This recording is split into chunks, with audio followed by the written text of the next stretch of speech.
Conversation overheard among some visitors to a firing range. I'm doing all the parts. A man without a name is like an arrow without a target.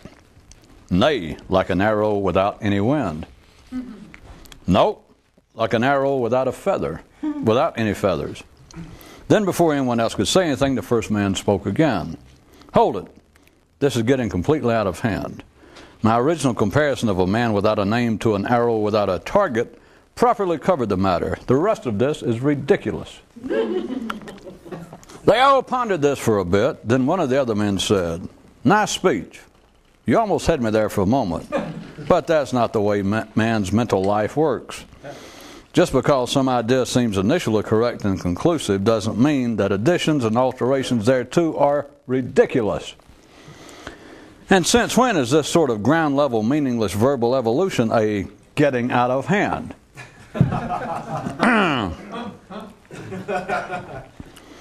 There was once a guy who would just suddenly think of an opening line for a story, or even simply the title for one, and then with no further planning began to write it. He got so good at this and enjoyed it so much that he adopted a similar approach to the way he thought. Little foolishness. Looking around at the condition of their apartment, Buddha's girlfriend thought, if once discovering the secret was the end of it, this place would be in even worse shape than it is now. All right, everybody go. Several ways of looking at it. You can sit on the porch and watch traffic go by, or you can sit there and pick out individual cars to focus on. Or you can sit there and read books about how you can watch traffic. Or you can bring out the phone on the porch and call someone else and ask them how they do it. Or, well, let's see, I know there was another one.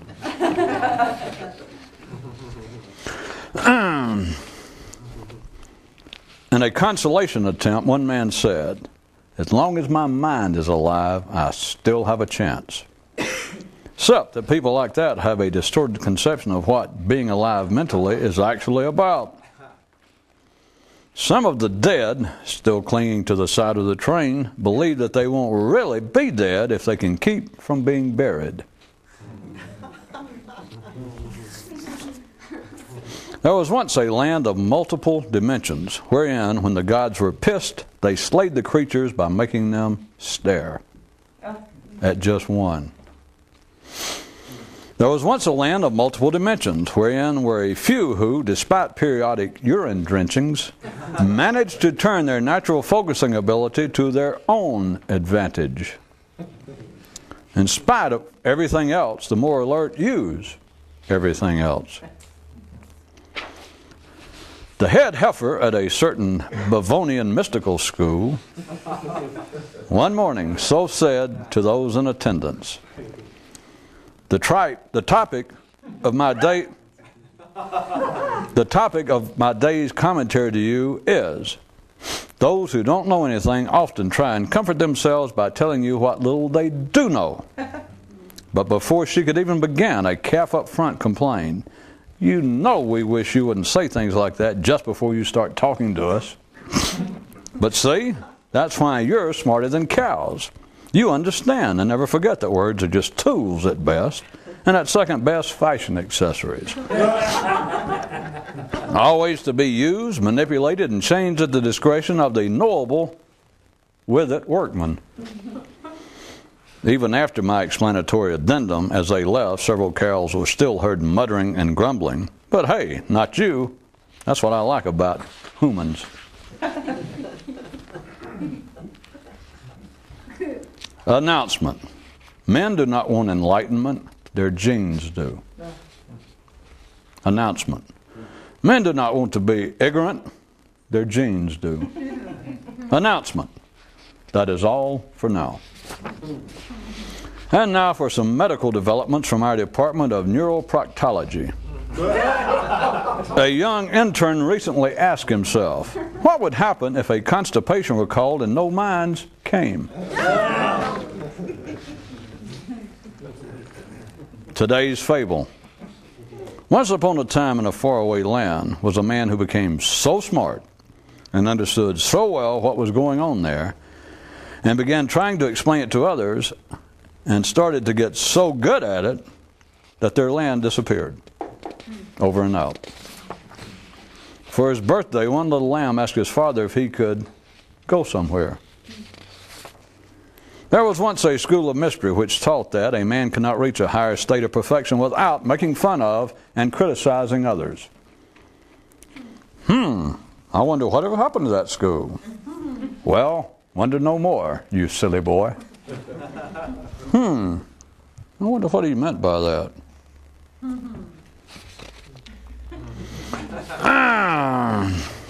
No Oscar for me again this year, eh? There was once a man who was serious, and one day he experienced the enlightenment of consciousness, and life paused long enough to ponder, how did I let that happen? A little known medical curio.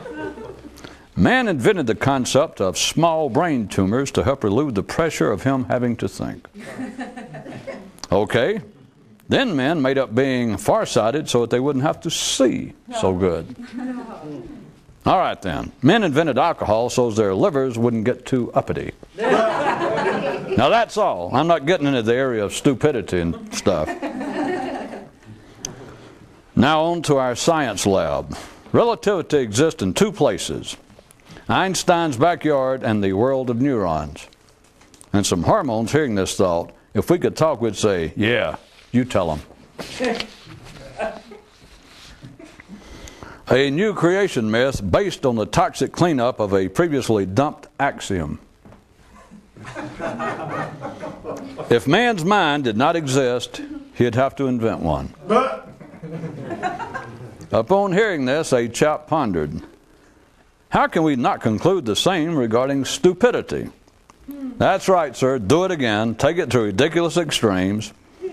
No, but we've covered that matter about aftermarket normal mental activity like that. Or, ridiculous is as ridiculous as need be.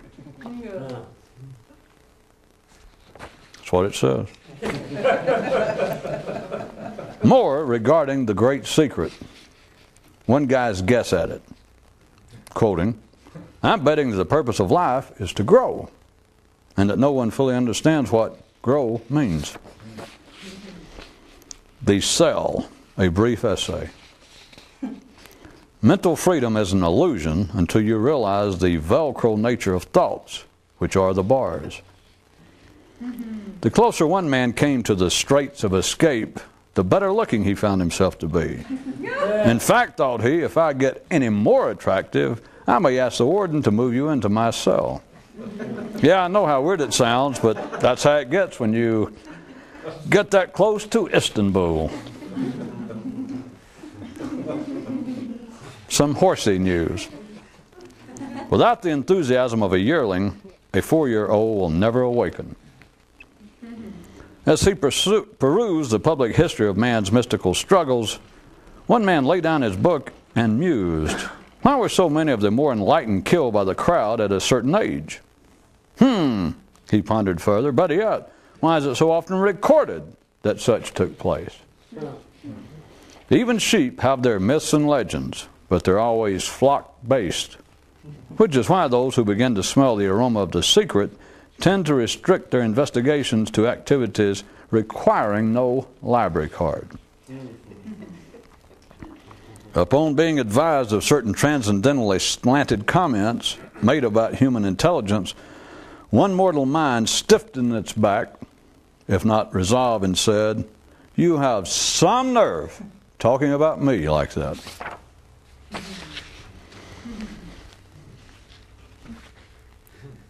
More Western lore. The circling of common cerebral schooners chronologically referenced. At 15, the world seems stupid and upside down. At 20, perhaps it can be fixed. At 30, I'm too busy. At 40, my God, I'm mortal. At 50, maybe I've been the one stupid and upside down. At 60, who cares? Now, dearly beloved, as we lower our equally beloved into the ground, the world again seems to become stupid and upside down. From our West of the Pecos dictionary comes this definition: death. The chicken shit's way out. As they walked the tracks of life, one hobo looked down at the roadbed and said to his partner, "I wonder how long you could hold your breath under gravel."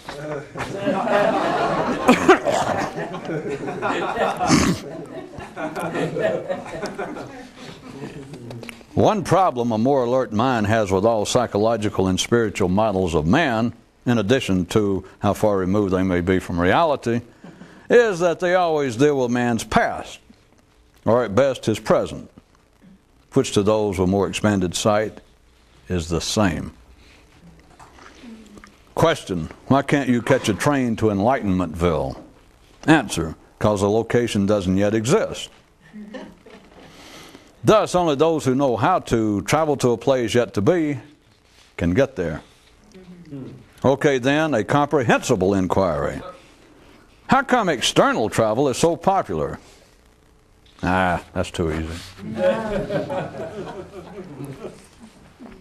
As he tried to discover for himself the secret and purpose of human existence, one man paused and asked himself, why is visible fashion so much more popular than attractive thinking? You know, sir, that you can hurt yourself doing stuff like that. Just a friendly tip. After it appeared that because of the dark and inclement conditions the plane would not be able to land, they ran a certain man's awareness out onto the runway, and the anxiety of the passengers was relieved. And a person thought, how I wish I could do such to my own self, which is not an impossible desire. What must be overcome are the safety restrictions placed on the kiddie rides at your local Midway.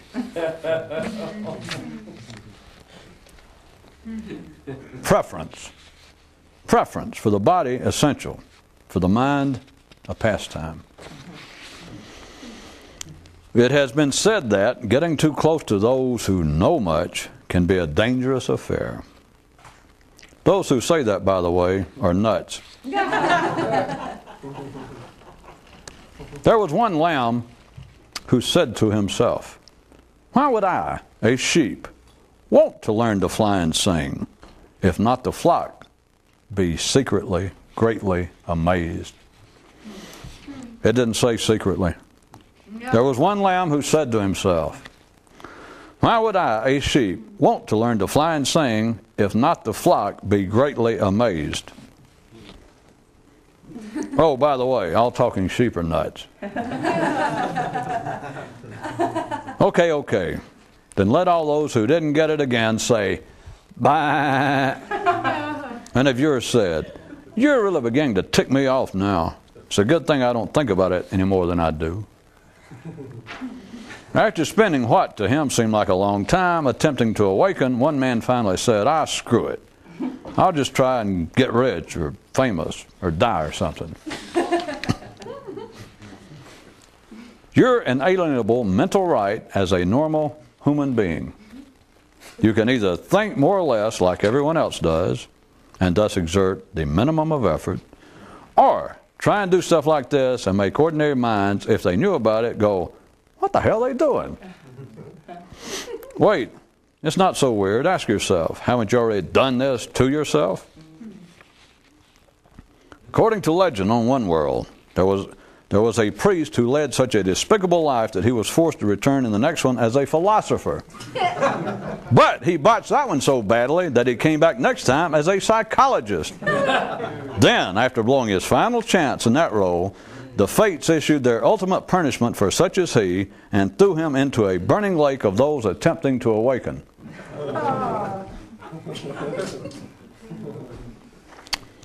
You know, thought Plato's present girlfriend, you don't hear legends like that anymore. Not that you ever did, kid, she prompted herself. Now this safety reminder. There are many things that life simply will not talk about. But you bumpkins aren't one of them. Okay, on the count of 3, everybody shout, yeah, we don't get it all right. Yeah. Cohabitative theorem. People don't get it as people need not to get it. And some shadow of someone's former self said, now I get it. A short history of the public history of mysticism. Part of the responsibility of those who write about the life of the mystic is to make it sound harder than it is. Put it to you this way. Hormones believe that neurons have it way too easy. And by hormones, I metaphorically mean, of course, the simple. Men have long nourished the notion of faraway magical lands, filled with wonders, but hidden from normal view. The few also deal in such, but with the knowledge that such places are in their own nervous systems. Papa, repeated the little sheep, I asked you if I could go somewhere. How it goes, chapter 150 or so. Only those who know anything for certain. And it's for certain, they ain't going to tell you. Tune in next time for How It Went, chapter numbers sequentially backwards. A certain man with a brain thought, if things are supposed to get better after death, then why were we born in the first place first? He seemed to get so overworked by this notion that the local doctor of linearity stopped by to treat him, but got knocked out of sorts for his effort. As the allegory police broke into his room, one man chuckled and thought to himself, if it weren't for the illegal drugs, I wouldn't even have a mental life. You want me to do that one for you? A sorry waste of time, plainly defined. What your mind's normally up to. Now an idiom, or item, from our Department of Metagnostic Psychology and stuff, entitled, Why Men Are Satisfied to Stay As They Are. Men will say, I may be full of shit, but at least it's my shit. And all of ye without problems of the back may rest your case. And from our viewers' email bag comes this communique. Sometimes listening to you wears me out faster than others. Stop. Please let me know by return mail how much I've won. Stop, start, bend over and fart, yours, a loyal, whatnot. At times, men will appear to be dumber than they are, though it takes some effort. And I do appreciate it. Literal thought is like allegorical with everything of interest taken out. Cliche update. You're right. God must have loved a common man. Just look how much common stuff he gave him to think about. Okay. How to tell that you don't know anything. You kept yourself listening to what others claim to know seriously. Looking in the mirror at his nude torso, a man attempted to comfort himself by thinking, it's all a matter of genes. Then wished he could say the same about his thinking.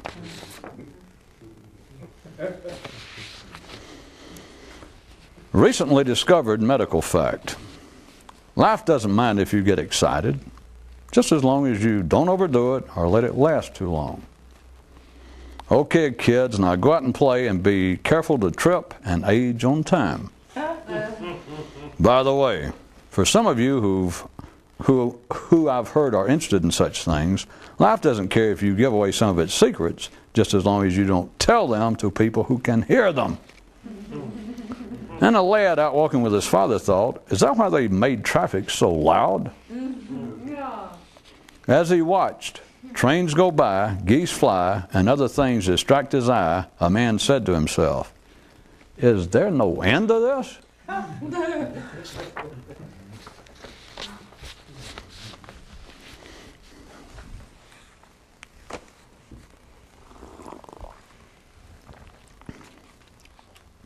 Before we get on to other matters,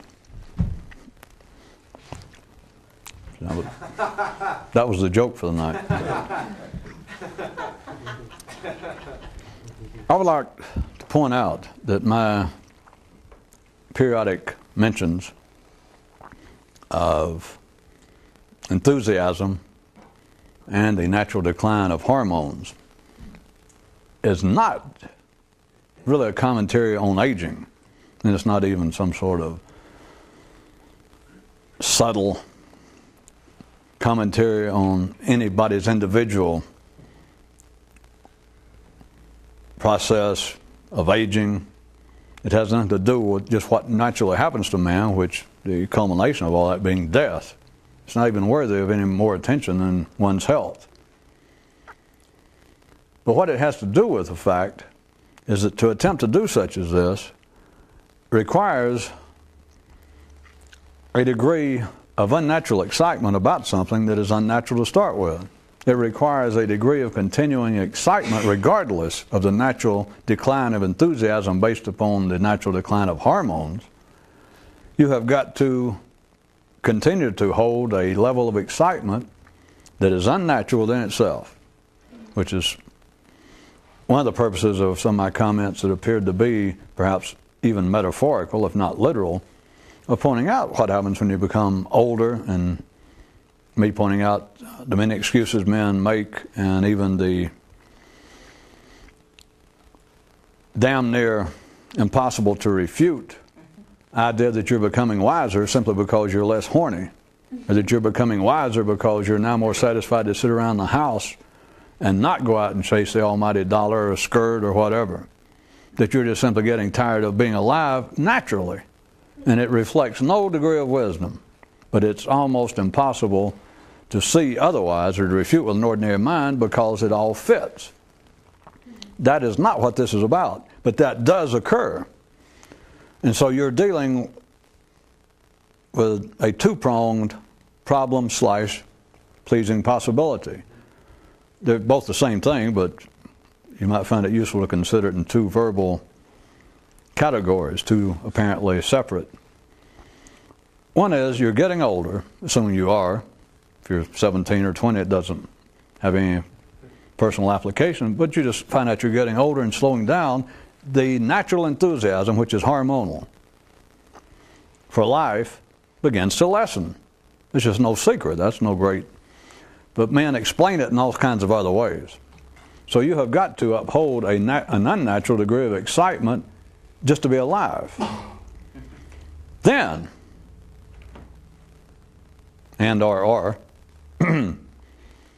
you're upholding a degree of excitement that is attempting to pursue this sort of aim. You're having to uphold a degree of excitement about doing something that is, let's all say it together, totally unnecessary. Now, some of you may have thought I've said that kind of words before in that sentence, but think about it a second. And what I was trying to get you to consider last time, and making it sound as though I could have been referring to your generically speaking kind of life, that people start so excited about this. And it's not all just a matter of age, but normally it is tied to, at some point in the past, of being excited when you first hear about this or think you discovered what it is that's been bugging you throughout the first couple of decades. And if you can't uphold it, it simply becomes a hobby. And it's just neither here nor there. It's of no more importance then than bowling.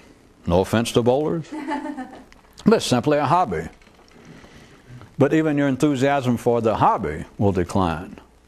So you're fighting against the natural hormonal decline. You're fighting against the natural process of aging, which you cannot stop hormonally.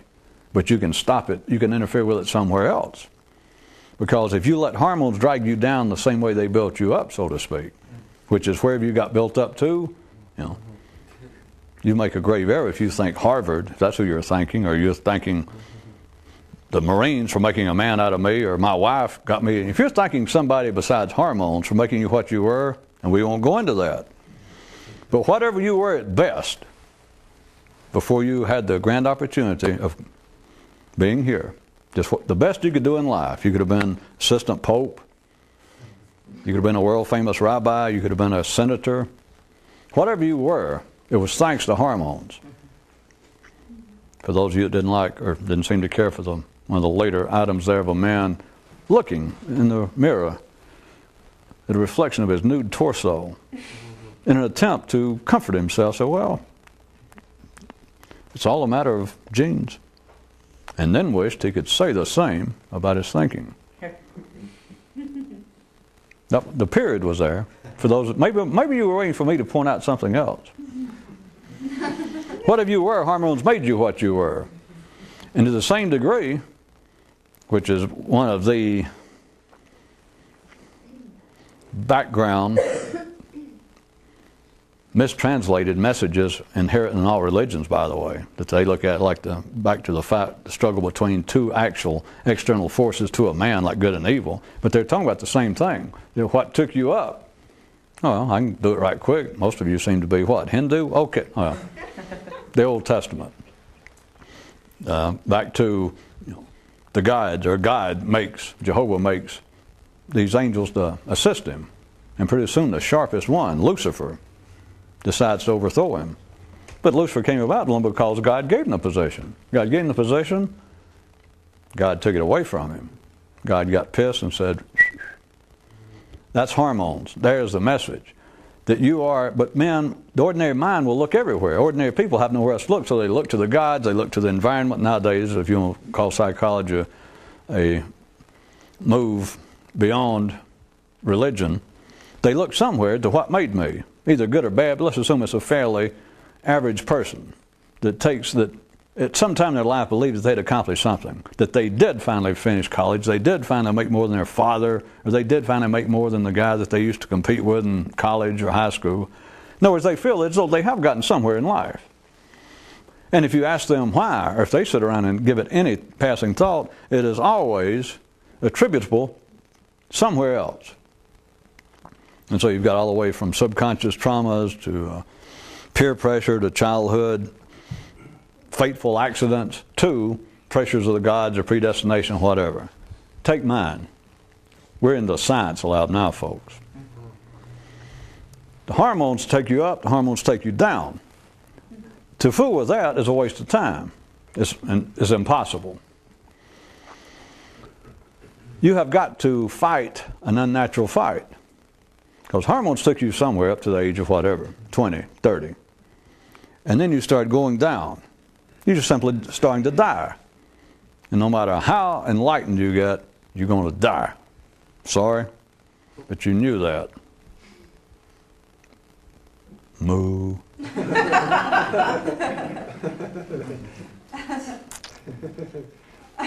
I choose to believe that you know that. If I chose to believe otherwise, even I would probably have some sort of severe utter attack.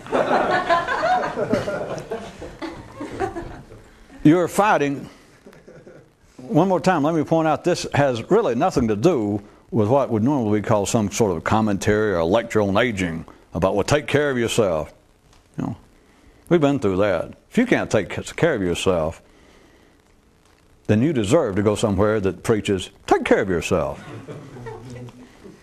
We're back to minimal degrees of intelligence to ever start this. That if you really think that the purpose of this sort of thing, whatever you translate it to be in the beginning, if you think part of it was, by God, to help you straighten your life out and maybe get healthier, you make a cow look intelligent. That is not the purpose. You've got to be reasonable enough to look after yourself reasonably. And it's no hobby, and there's nothing else to say. You just try not to trip yourself any more than seems absolutely necessary. So here it goes up, and it starts down. You have got to uphold. Remember, I'm not talking about aging in the sense of, well, take care of yourself, like I started to say, and take care of yourself and keep your weight down and don't eat too much and watch the cholesterol, whatever the damn current fads are. That's just hobbies. And it's not about aging, about, well, boy, don't he look good? I mean, he looked so healthy, he just lost 10 pounds before he died. Yes, don't he? He fit right in the coffin now. That's sort of, it's got nothing to do with looks, it's got nothing to do with your health.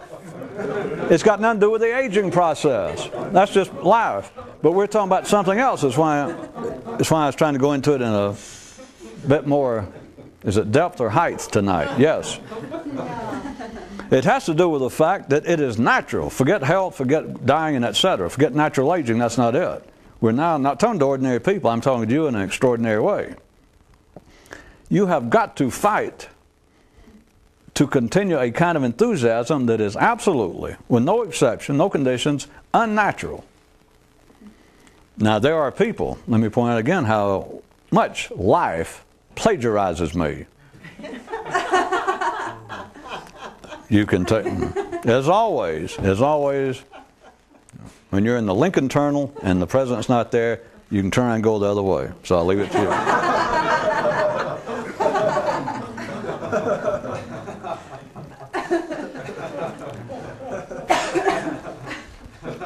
Don't lose your place. So I was going to point out that even though I say that, out in life there are people, I know going on, it's nothing new, but there are people out hawking books and courses and stuff with great enthusiasm themselves as they're selling.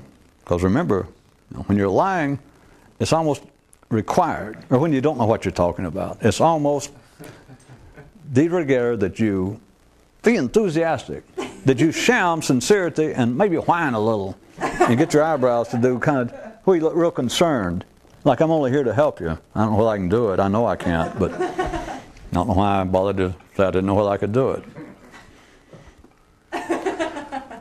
That is, somebody trying to promote a course that says, and I know that they do this, that someone would say, by God, you people listen to me that may be getting up there in age, you're 40 or 50 or whatever. You don't have to get old.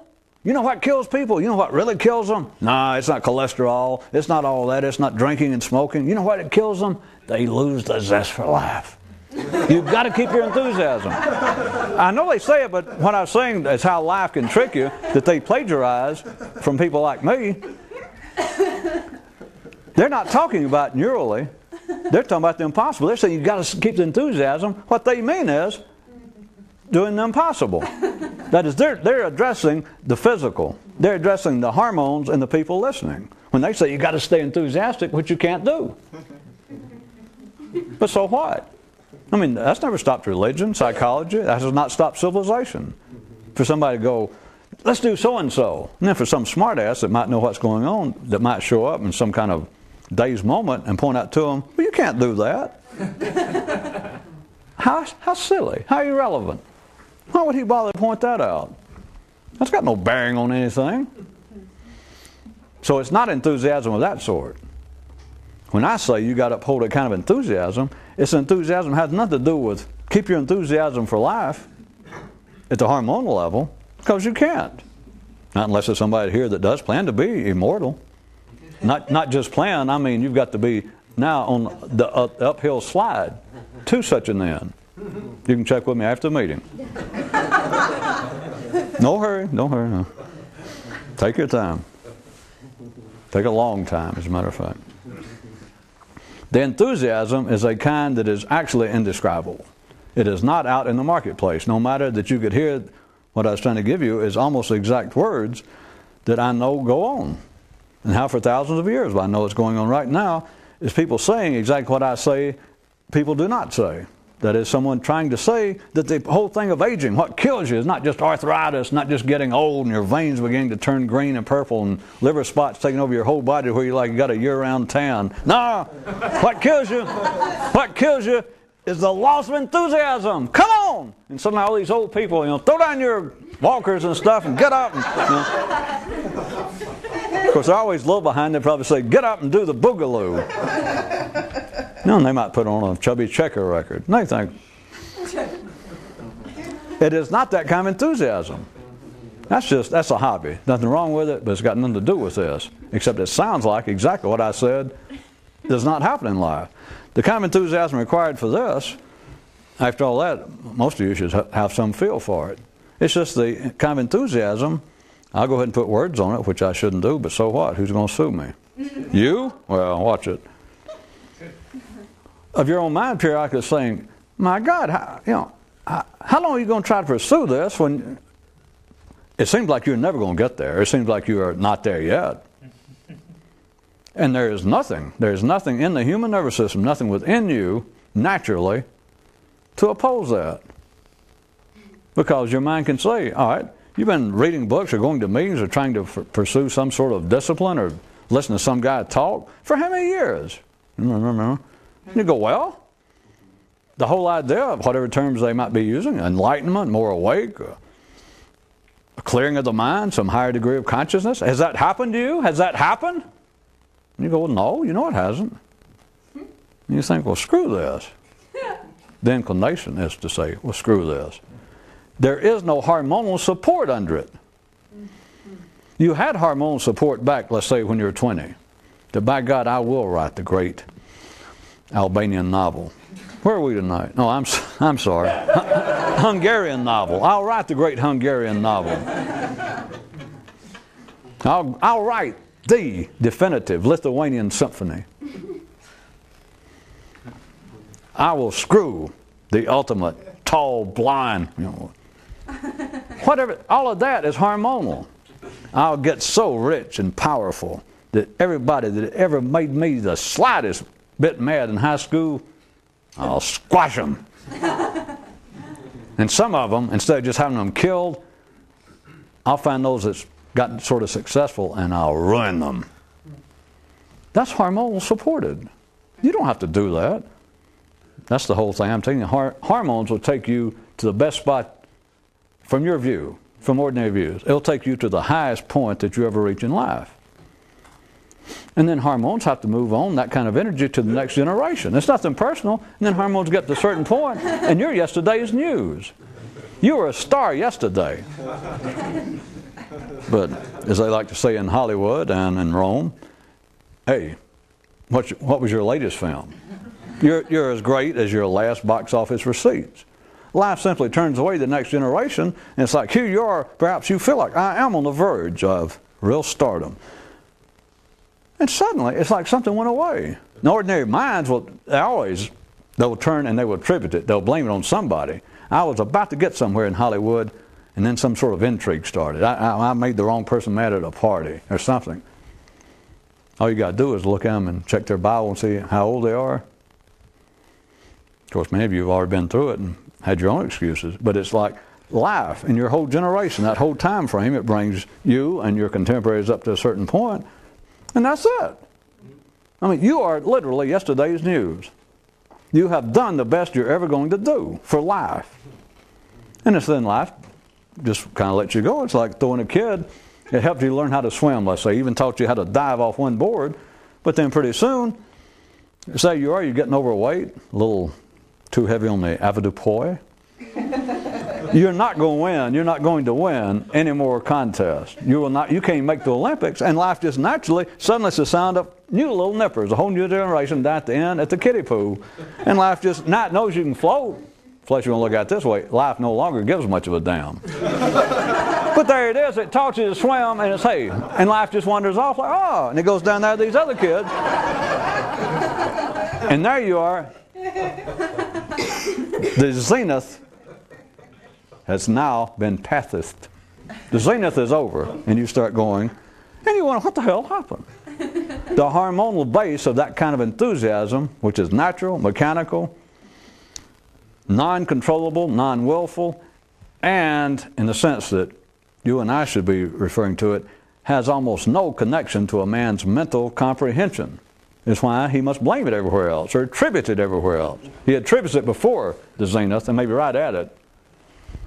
And then he begins blaming, which is the same thing. Well, it's the other side of a peak. You go up and you want to attribute. Or if you really get somewhere high, you only attribute partly way up, and then you begin to take it. Hey.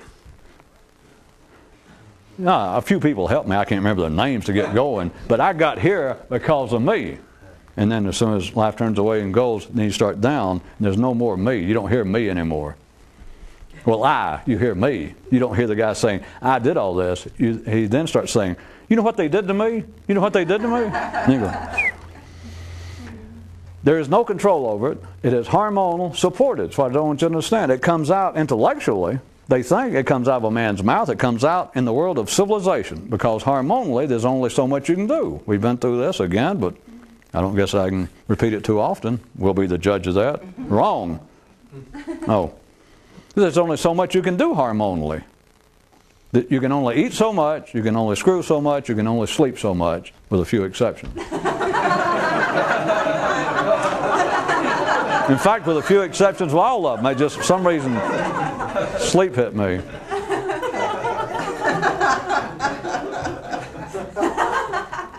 Since everyone likes to get off the subject, I've had several people in recent times just make some comment about how their sleep patterns have changed since they've been involved with this. And now, this is really, it just came up.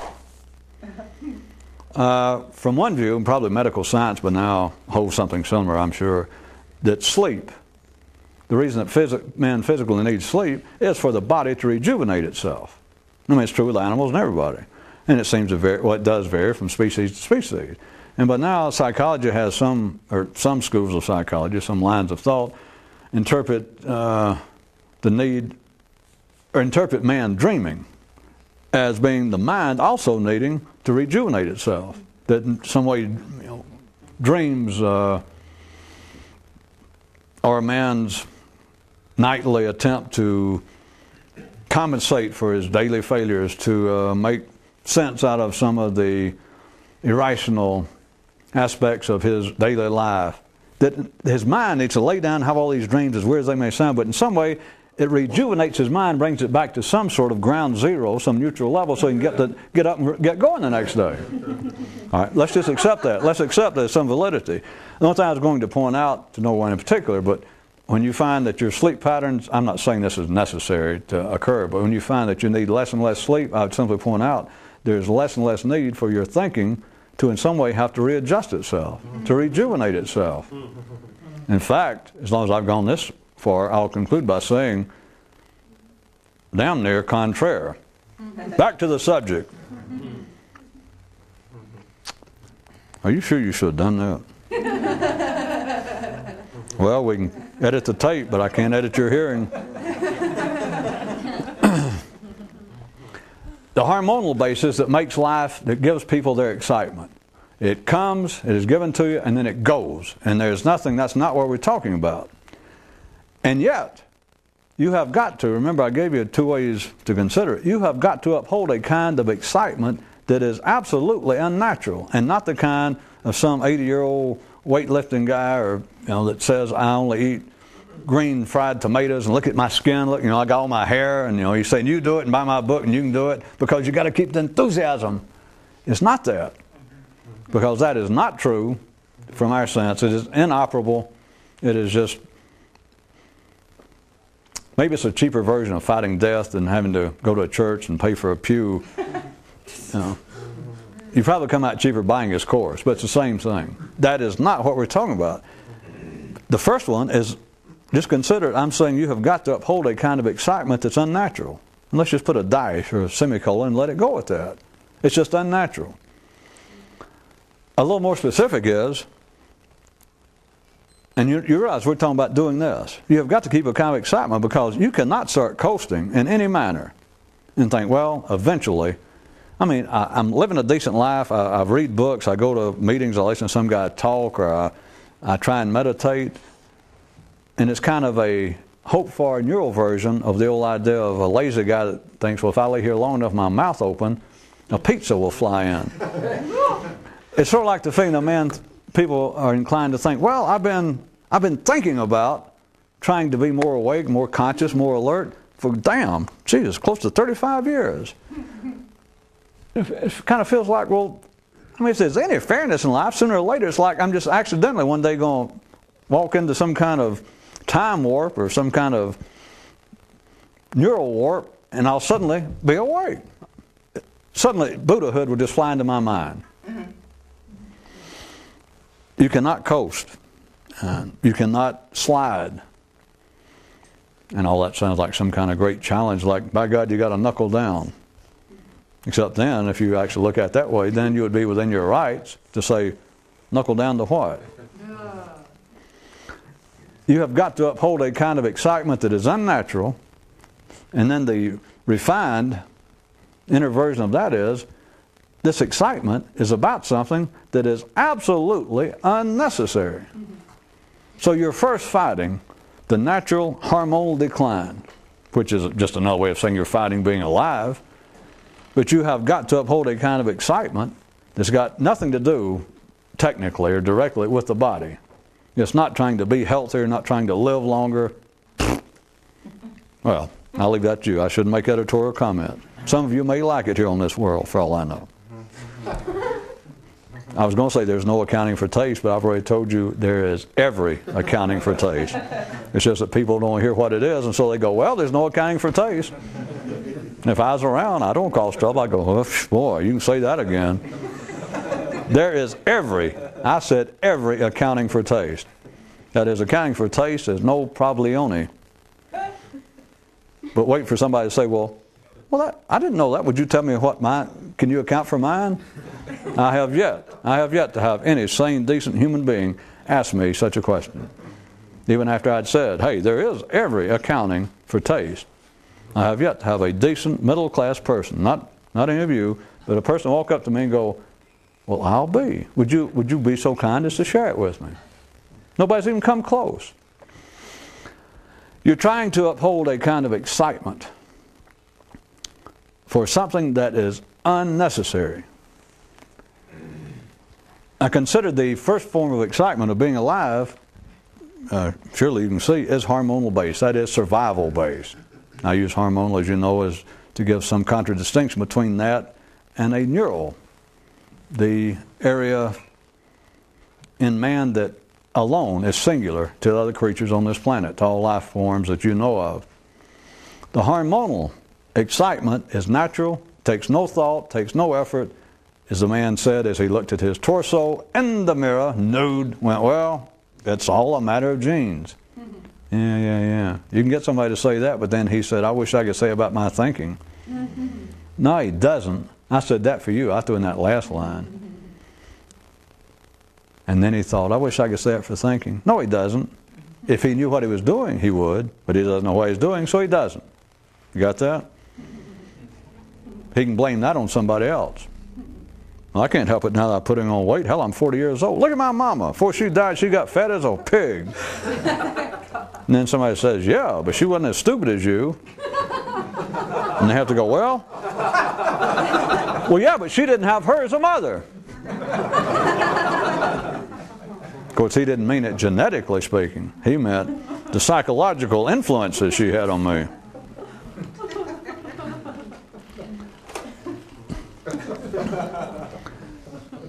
When I say it's unnecessary, up until the point that a person has some understanding of this, everything neurological about them is unnecessary, except in the sense that they are flock, herd, collectively speaking, dominated. If you're ordinary, that is, you think what everybody else thinks, you can certainly, if you're that stupid, to be thinking what everybody else thinks. If you're operating at that level of intelligence, and you're asked about it, or have some momentary pause to reflect upon, well, why do I think like this? You'll go, well, because if I must say, I'm not a complete El Stupido. I got some smarts. I think about things. They think about what everybody else thinks about. Because as soon as they say, because I like to think about things independently. Well, here, ask my buddy. He'll tell you. Don't I? There is no excitement to thinking. It apparently, to ordinary minds, is something beyond the ordinary. It is something beyond hormonal. Hence the continuing, the new version. It's always been around, but you could say the extended version of who's going to win the fight between good and evil, or why is there good and evil? Now it is the question, well, why is a man exactly as it is? Is it because of his heredity, of his genes, or is it because of his environment? They cannot see it. You're not supposed to. So there is no excitement to the world of the neurons. People can say there is, and relatively speaking, people can get a little excited. You can get excited, as all of you know without a doubt. You can get excited for a little bit, in a sense, to take up a new subject, or even just to learn something new. If somebody's talking to you about how you figure Somebody's trying to cut down a tree and somebody suddenly reminds you or tells you the first time they explain trigonometry. They mention something about science, about physics, and you're talking about some little, maybe a personal problem, and they tell you something, just a few lines, you go, wow. And they tell you how to figure it. You go, ah. Or you might even go take up a course that you've always wanted to try and learn to play the tuba, that you've always wanted to take up art appreciation. You can get a certain kind of little thrill intellectually. I'm not making light of it. But always notice it's on the basis of avocational interest. People do not devote their lives to. You remember the guy who said that he wished, when he got to thinking that almost all of life seems to be fashion? Why is fashion of all sorts, not just clothing fashion, but why is fashion so popular in all sense of the words, and no one has any particular interest in attractive thinking? Without it being an attack, how about, as a prime example, continues to go on, nothing new, but it goes on today. They'll be doing teasers on the news or newspaper articles coming up. And they'll say, they'll announce, a show coming up or an article, a series of articles, inside the mind of a serial rapist.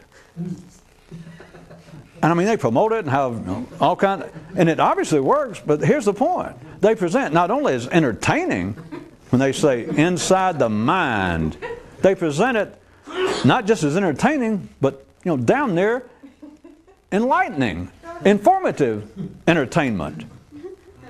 That is, you're going to get something. You understand what I'm saying? This is not it. Don't sit there on the edge of your little second grade chairs and take a cynical attitude. It is presented, always has been, as they're doing it thousands of years ago, but they do it right now. They'll pick out something horrible inside the mind of a serial rapist. Now, this sounds like something different other than if it was some slasher movie that you see at the drive-in, just says, the serial rapist strikes again. And you know what it is. They charge you 50 cents to get in, or if you ain't got it, they'll let you in free as long as you're going to buy some at the refreshment stand. No actors you ever heard of. And it's nothing. But when they present inside the mind of a serial rapist, it sounds as though they're presenting something that you could learn from. Now, if we understood what goes on inside the minds of a serial rapist, a mad dog killer who murdered his family, that in some way you could benefit. Now, I'd just be cute between you and me. Are they crazy? No, I'm just talking. But this is the general level of the excitement of man's intellectual world amongst the collective. That is not a real cheap example. Religion's replete with the same kinds of things. It's just more subtle and you're more accustomed to it. But for them to say, be sure and tune in, have your family watch, because this could change your life, the kind of story that you will never forget. A series beginning tomorrow night on this channel, in this newspaper, inside the mind of a serial rapist. Back to just you and me. What kind of shit is this? What kind of information, how are you going to benefit from being inside the mind? Of course, it's not going to work. It's just ordinary hobbies in life. But what if you could, by reading or watching this series, that in some way, rather than going, my God, isn't that horrible? Men will go out and kill other people or rape people or do horrible deeds. I mean, that's bad enough, but what makes them do it if we just knew what was in their mind? Inside them. What if you could get inside the mind? That's the sort of help you need. That's the kind of information you need. Think about it. If understanding the mind of a serial rapist and mad dog killer would raise your level of intelligence, think about it. Do you follow? Which is the same kind of position as I said that religion, the same kind of relationship religion has with people. You just don't notice as much. It's like, ha, come here and we will uplift your spirit, your intelligence, your wisdom. It's the same thing as inside the mind of a sinner, a mad dog killer. Come here to our church, our religion, and we'll reveal what God has to say about you. And what they reveal that God always has to say about you is, you're a mad dog killer and serial rapist. In the church, the newspaper, a psychologist, life out at the city level says, it's good you came to me, because if I can get you inside the mind of a serial rapist, And it doesn't have to say more. It's just, if you're reasonably intelligent, the inference being, think how it will raise your level of consciousness and understanding. And I ask you, now we're back to just you and me, where were you to start with? That if indeed you now are inside the mind of a mad serial rapist, and it's raised your understanding and intelligence, where in Lucifer's name did you start out? Is the point. Nobody, you never hear of, they never present in life. Tune in for a new hard-hitting series, Inside the Mind of a Philosopher. Inside the mind of a more alert person. Inside the mind of a mystic, in the non-religious sense. There is no native excitement close enough to this to speak of. It's not that people are not intellectual in the ordinary sense. I mean, it's witnessed by colleges, universities, night schools, anybody reading a non-fiction book, or any kind of book. But people would say, and you can't argue with them, they would say, well, I do enjoy intellectual things. I go to movies. I got not just a TV, I got a big screen TV. I got some books. I got some books at home. But there is no excitement that is in any way native to this. It is their hormonal-based excitement that comes out here as it should, as it does if you're just a natural sheep person, civilized cow, human. I get all confused at the end.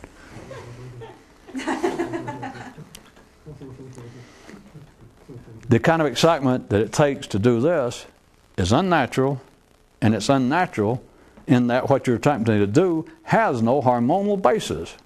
It does, but it has no hormonal basis. It is unnecessary. There is nothing in life. There is no collective support. There is no 12-step program. There is no support group that you can go join and go, I always wanted to be more conscious and I couldn't do it. And they go, oh, come here. I mean, they may do that, but you're going to find they're a bunch of drunks or wife beaters, and then you got to go to another group to get rid of them. You understand? It's like the old lady that swallowed a fly. You remember that? And then she swallowed a bird to get the fly, and then or spider, and then swallowed a cat to get the spider. And first thing you know, hell, you're a rabbi too, or a priest or something. Worship.